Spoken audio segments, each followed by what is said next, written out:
So good day ulit sa inyo mga karods.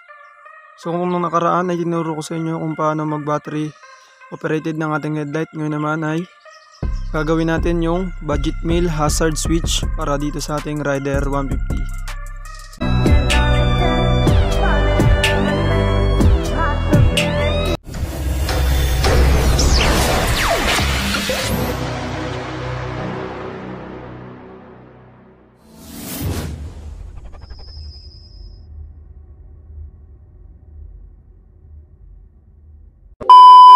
So ito siya guys. Yan. So basic lang to, kayang-kaya nyo rin tong gawin. Panoorin nyo lang yung video hanggang sa matapos. At buksan na natin muna yung ating headlight. So ayun na nga mga karods, natanggal na natin yung ating headlight. 2 bolts lang yung tinanggal natin. Tapos andito makikita nyo na yung socket na kulay yellow. So yun mga karods, yung makikita nyo meron tayong test light dito. Ginawa lang din natin tong DIY test light. At itong ground nya, i-connect lang natin to sa battery ng ating motor. Ayan, ayan. So ayan, ilagay lang natin sa ground. So open muna natin yung susi at tignan natin kung saan yung main supply ng signal light. So yung main supply ng signal light ng Suzuki ay itong nasa gitna, itong kulay blue. Kahit hindi open yung signal light ay may supply na yan kasi yan yung main. Tignan natin. Ayan, umilaw.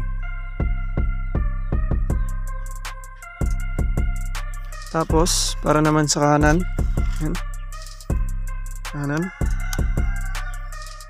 ay itong mint green ito. Tap natin. Ayan, umilaw. Tapos sa kaliwa naman ay itong kulay na black. Ayan, umilaw.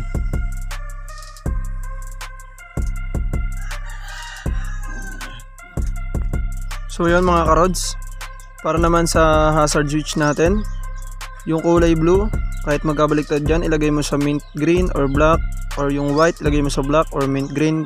Basta itong red na wire ng hazard switch, dito natin ilagay sa kulay blue kasi ito yung main supply ng ating signal light. So ayan, red, papunta dito sa blue. Tapos itong blue pwede dyan sa black, tapos itong white pwede dito sa mint green. So itap lang natin to dito, pwede nyong isiksik dyan sa socket, or pwede nyong i-connect na dito sa may wire ng socket na kulay yellow. Para sa akin mas maganda kasi kung itatap na dito, hindi isisiksik para hindi maglo-lose connection kapag umaandar yung motor. So itatap muna natin yung hazard switch natin gamit yung kapirasong wire dito, yung scrap natin ng mga ginamit. So itap lang muna natin guys. Ayan, nakalagay na natin yung mga wire. Ayan, nasa inyo na yan kung gusto nyong ilagay na lang dito sa may socket nya, isiksik nyo or ganitong gagawin nyo.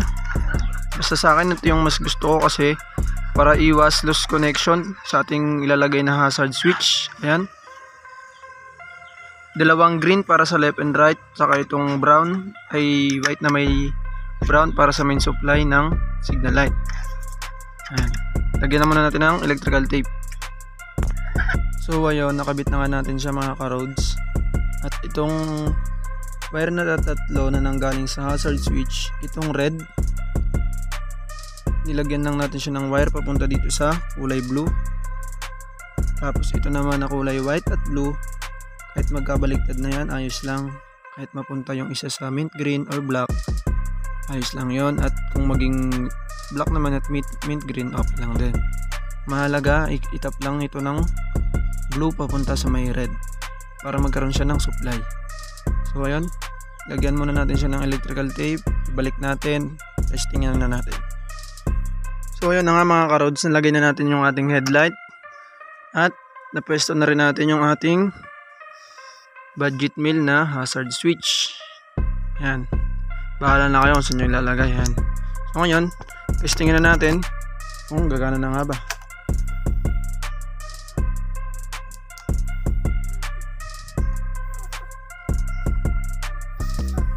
Yun, gumana na nga mga ka-roads. Keep dancing all night long. You shake that, I just juice it. I love the way you move.